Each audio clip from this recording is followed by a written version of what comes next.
Un soir à Kingston, un simple discours a déclenché une tempête politique et médiatique, balayant des certitudes ancrées, fissurant alliances et récits soigneusement entretenus. En 48 heures, la Jamaïque est passée du murmure à la clameur, et la planète a braqué ses projecteurs sur le nom d'Ibrahim Traoré, devenu soudain l'épicentre d'une controverse brûlante. Mais au-delà du vacarme, que signifie pour vous ce choc diplomatique, et pourquoi la voix d'Ibrahim Traoré semble-t-elle forcer l'inventaire, ici comme de l'autre côté de l'Atlantique, entre orgueil blessé, exigence publique et vérité nue? Dans cette affaire, rien n'était censé dépasser les cercles diplomatiques. Mais le discours d'Ibrahim Traoré a bouleversé la donne, rappelant à la fois la fragilité des alliances et la puissance des mots lorsqu'ils touchent une vérité étouffée. L'enjeu est simple: comprendre pourquoi une déclaration venue d'Afrique a rallumé l'espérance dans les rues de la Jamaïque. Car derrière la polémique se cache un débat beaucoup plus vaste, celui de la dignité, du courage et de la lutte contre la corruption. Les promesses officielles s'effritent, les chiffres s'entrechoquent, mais le message reste limpide. On ne gouverne plus à huis clos quand les peuples s'éveillent. Et si cette confrontation n'était pas une querelle passagère, mais le point de départ d'un mouvement mondial? Tout a commencé dans une salle comble de Kingston, sous les projecteurs et les chants d'accueil. Ibrahim Traoré, vêtu de son uniforme sable, y a prononcé un discours sans notes ni filtre. Un message cru, direct, adressé au peuple jamaïcain.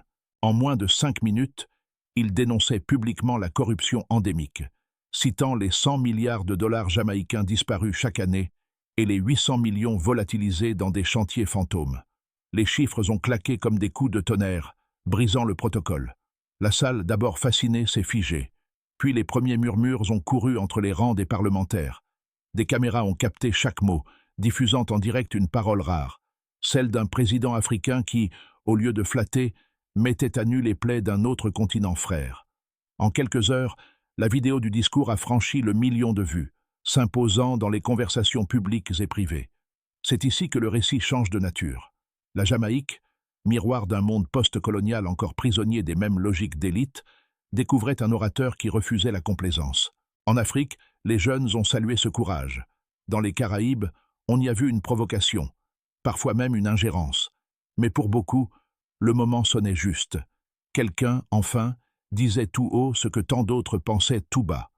Cette soirée a révélé un paradoxe saisissant. Plus les mots d'Ibrahim Traoré étaient fermes, plus ils semblaient rassemblés.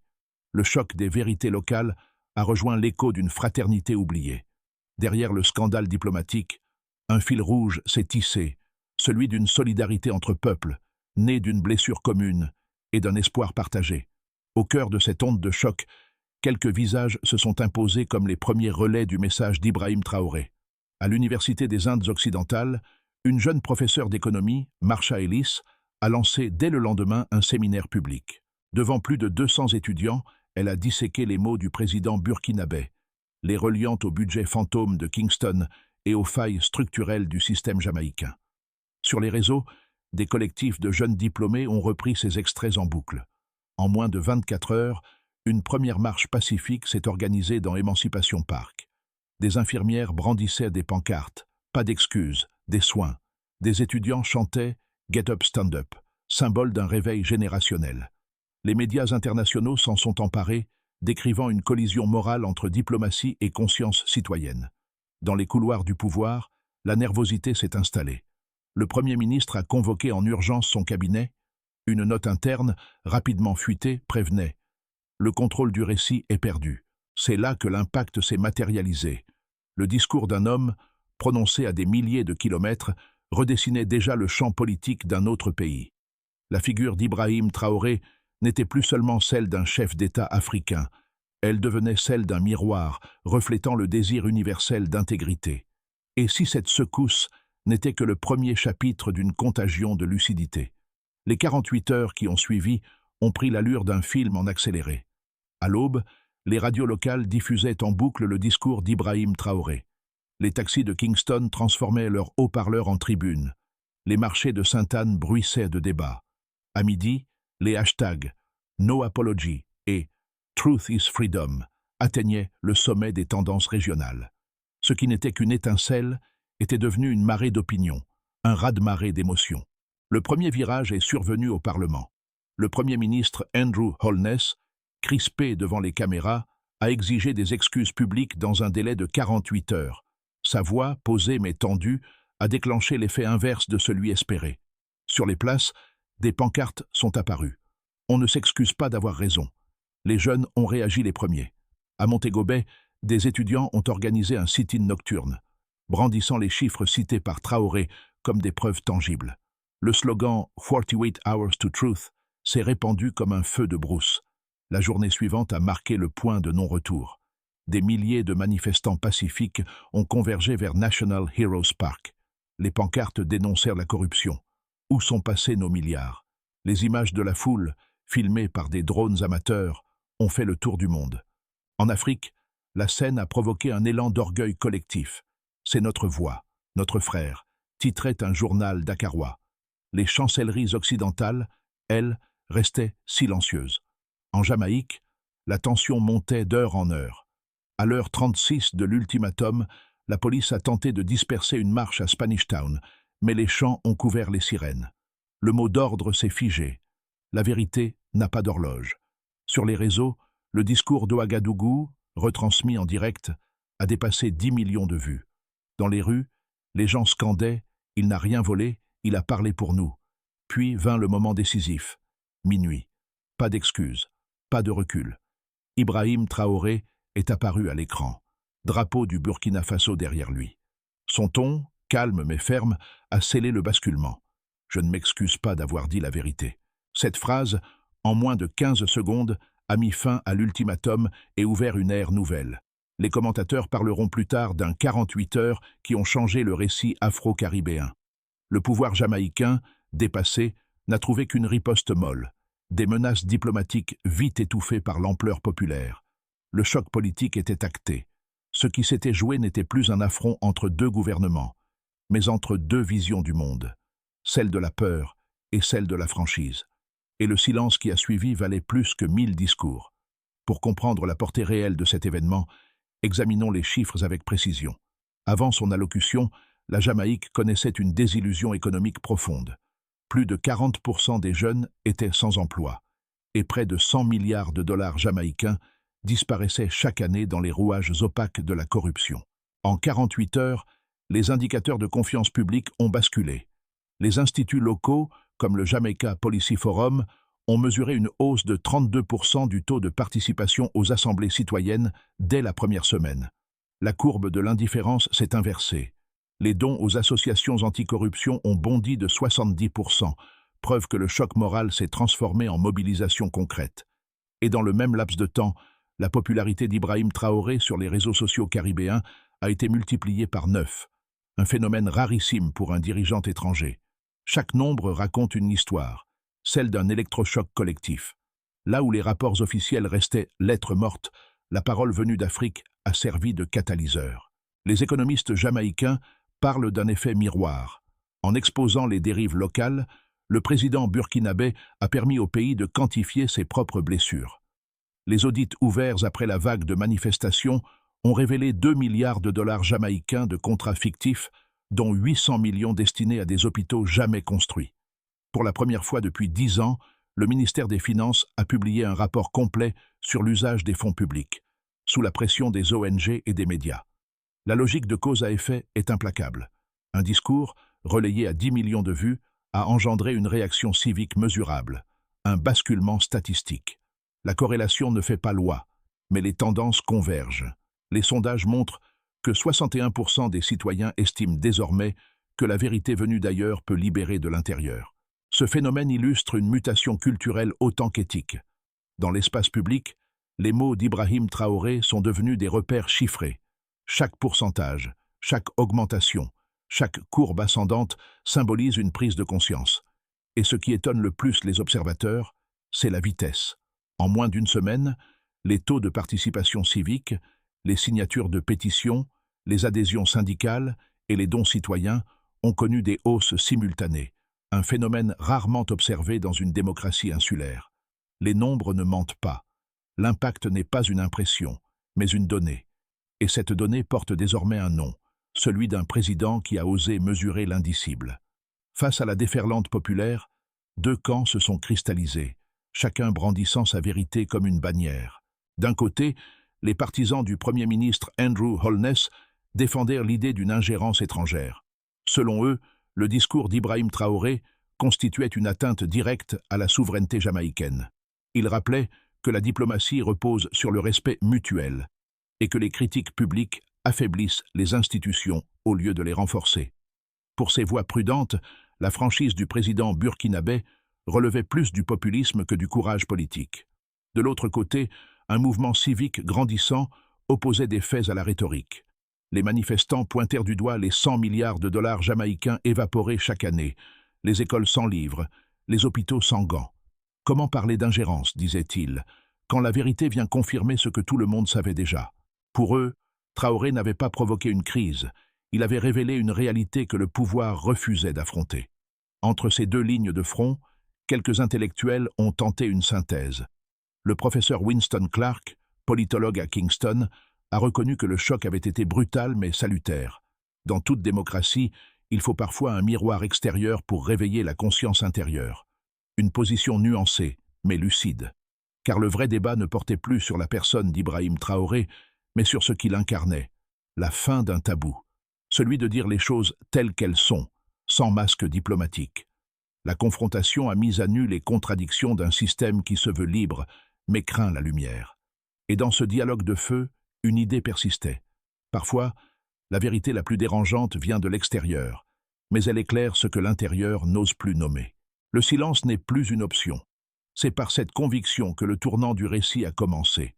Au-delà des chiffres, au-delà des symboles, la Jamaïque entière entrait dans une phase d'introspection. Les mots d'Ibrahim Traoré n'étaient plus seulement cités.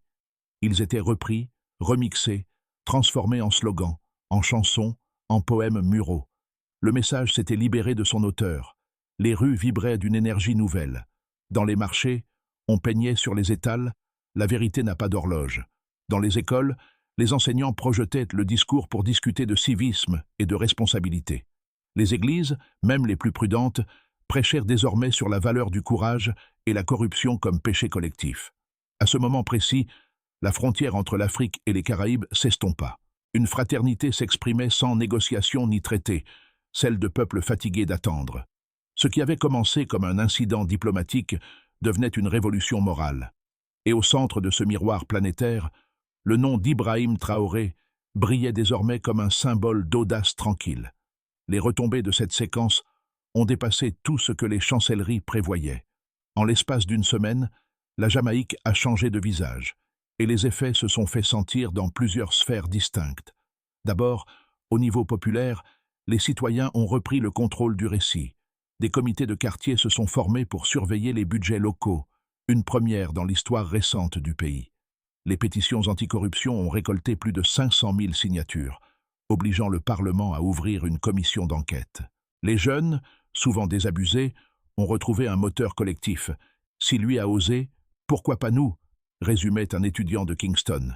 La figure d'Ibrahim Traoré devenait l'icône d'un courage contagieux. Ensuite, au niveau économique, le choc de confiance a eu des effets mesurables. Les transferts d'argent de la diaspora jamaïcaine ont augmenté de 15% en 10 jours, signe de soutien implicite. Les entreprises locales ont publié pour la première fois des audits ouverts au public. Un climat d'assainissement moral s'est installé, renforçant l'idée qu'une économie saine naît d'une parole libre. Puis, au niveau politique et institutionnel, sous la pression des médias, le gouvernement a dû annoncer la création d'un bureau indépendant d'intégrité nationale.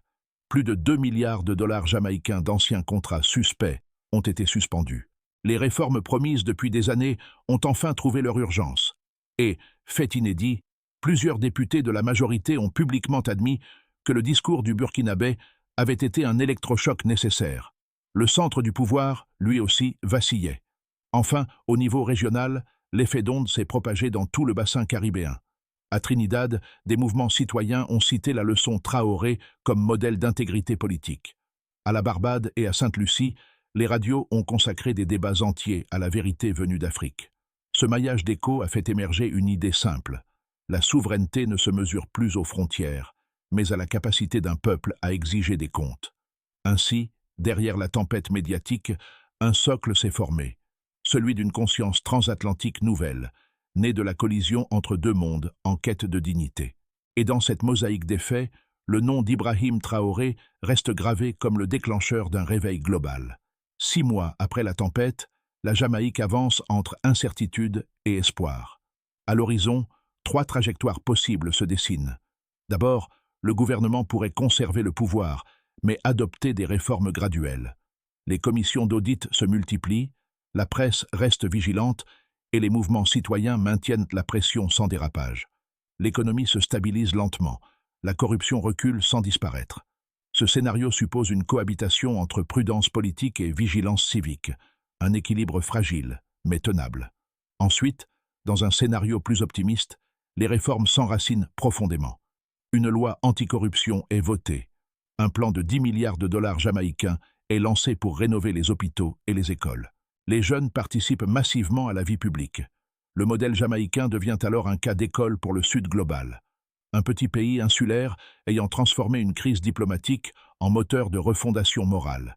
Ce scénario consacrerait Ibrahim Traoré comme catalyseur d'un tournant éthique transcontinental. Enfin, dans un scénario pessimiste, la fatigue populaire s'installe. Les élites reprennent la main. Les promesses s'enlisent dans la bureaucratie. Les médias se divisent. Et la méfiance revient. Dans ce cas, la vérité Traoré se réduirait à un épisode spectaculaire sans lendemain.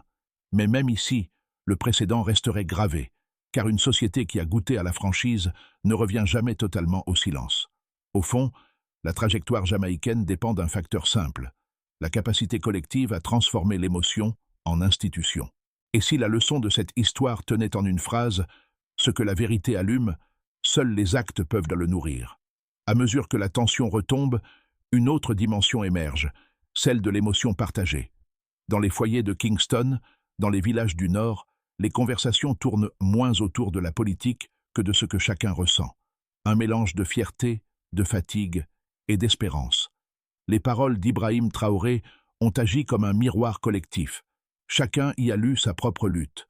Les infirmières ont vu leurs hôpitaux oubliés, les enseignants leurs classes surchargées, les pêcheurs leurs ports délabrés. Les témoignages affluent. Tania, 35 ans, infirmière, confie. Pour la première fois, quelqu'un a dit tout haut ce que nous vivons. Un chauffeur de taxi, Rostadred, sourit. Ce frère africain parle comme un des nôtres. Et une vieille vendeuse de fruits, Mama Ruby, conclut. Il n'a pas apporté l'argent, mais il a rendu la dignité. Ces voix simples, relayées par les médias locaux, forment un cœur sans drapeau. Elles rappellent que la vérité politique ne vaut rien si elle ne touche pas la vie quotidienne. Dans cette histoire, l'héroïsme n'est pas celui des podiums, mais des visages anonymes qui, désormais, refusent le mensonge ordinaire. Ainsi, le discours d'Ibrahim Traoré a franchi les frontières du pouvoir pour s'ancrer dans la mémoire populaire. Et derrière chaque sourire, chaque pancarte, une même promesse résonne, ne plus jamais se taire. Aujourd'hui, les acteurs jamaïcains esquissent une feuille de route concrète. La société civile, l'État et des partenaires africains travaillent ensemble, inspirés par le modèle burkinabé et les besoins locaux. Tout commence par une transparence publique immédiate. Chaque contrat supérieur à 10 millions de dollars jamaïcains doit être publié en ligne, avec bénéficiaires et échéanciers. Cette mesure, simple mais décisive, vise à briser le cercle de l'opacité administrative. Ensuite, une réforme du financement communautaire est envisagée. Un fonds de reconstruction sociale, alimenté par la diaspora et soutenu par des experts venus du Burkina Faso, permettra de financer les hôpitaux, les écoles et les formations locales sans dépendre de circuits politiques. Puis, un audit croisé international est mis en place. Des équipes mixtes afro-caribéennes vérifient les dépenses publiques et forment des cadres locaux à la gestion éthique. Le principe, apprendre en contrôlant. L'inclusion des jeunes est également essentielle. Les mouvements étudiants sont intégrés aux conseils municipaux à titre consultatif. Ils représentent la mémoire vive des manifestations et garantissent la continuité morale du processus. Enfin, une coopération sud-sud durable se dessine. L'Afrique de l'Ouest et les Caraïbes développent des échanges agricoles et technologiques. Ici encore, le nom d'Ibrahim Traoré sert de passerelle symbolique. Celui qui a osé dire non devient celui qui aide à construire le comment. Ce plan n'est ni utopie, ni simple rhétorique. C'est la traduction méthodique d'un élan populaire en architecture d'avenir. une façon d'ancrer la vérité dans les institutions. Sous la lumière dorée du soir, les rues de Kingston portent encore les traces de ces jours d'éveil. Les fresques murales représentant Ibrahim Traoré se mêlent au visage de Bob Marley et de Marcus Garvey. Une filiation visuelle, un cri silencieux. Vérité et liberté marchent ensemble. Dans les cafés, on murmure encore la phrase devenue emblématique. Pas d'excuse pour la vérité. Elle s'est transformée en refrain, en promesse, en talisman collectif. Marsha Ellis, la professeure d'économie qui avait ouvert la première conférence publique, contemple les banderoles accrochées au balcon. Justice, pas excuse. Elle confie à un journaliste. Ce qui l'a déclenché ici, ce n'est pas une colère, c'est une mémoire. Et c'est là, peut-être, la véritable portée du geste d'Ibrahim Traoré. Rappeler que la dignité d'un peuple ne se mesure pas au silence de ses dirigeants, mais à la voix de ceux qui refusent d'oublier. Une vérité dite une fois peut éveiller 1000 consciences. L'histoire de Kingston n'est plus seulement celle d'un discours, c'est celle d'un passage de flambeau. D'un continent à l'autre, les voix se répondent désormais dans une même langue, celle du courage tranquille. Les peuples du Sud, longtemps relégués aux marges du récit mondial, découvrent qu'ils peuvent s'inspirer les uns des autres sans attendre la validation de quiconque. À vous qui regardez, lecteurs, auditeurs, citoyens, la leçon n'est pas lointaine. Chaque fois qu'un mensonge tombe, une société respire mieux. Chaque fois qu'une vérité est dite, un futur s'élargit.